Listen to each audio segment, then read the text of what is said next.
Étude des embryons. Qu'est-ce que le diagnostic génétique préimplantatoire? L'étude génétique des embryons est une méthode de diagnostic qui est effectuée sur l'embryon avant son implantation dans l'utérus. Le diagnostic génétique préimplantatoire informe de l'état de chacun des embryons conçus et permet que seuls ceux qui sont diagnostiqués comme sains soient transférés dans l'utérus.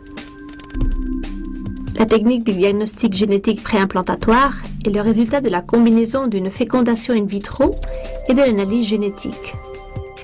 À l'Institut Marquès, grâce à notre engagement dans la recherche et le développement, nous pouvons analyser tous les chromosomes de l'embryon dans une même cellule.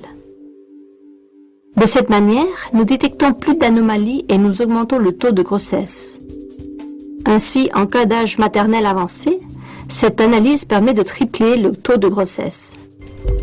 Pour pouvoir analyser les embryons, il faut d'abord les obtenir par le suivi d'un cycle de fécondation in vitro. Le moment optimal pour effectuer l'étude est 3 jours après la fécondation. C'est à ce moment-là que l'on procède au prélèvement d'une cellule de l'embryon dans un processus que l'on appelle la biopsie embryonnaire.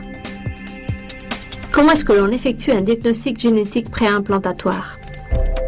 La biopsie embryonnaire consiste à extraire une ou deux cellules de l'embryon sans que cela ne compromette son développement normal.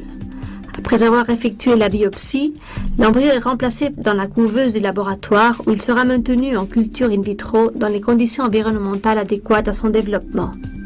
Une crainte qui est très répandue parmi tous les couples qui se soumettent à cette étude est que le fait d'extraire une cellule de l'embryon puisse l'endommager d'une certaine manière. La réponse est non.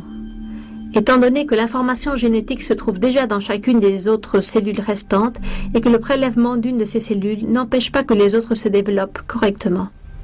Après avoir obtenu la cellule par biopsie, elle sera traitée pour son analyse et soumise à une étude génétique.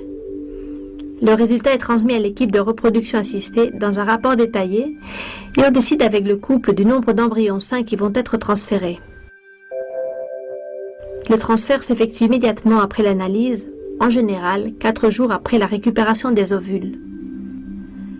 Le diagnostic génétique préimplantatoire contribue à augmenter les possibilités de grossesse et diminue le risque de fausse couche.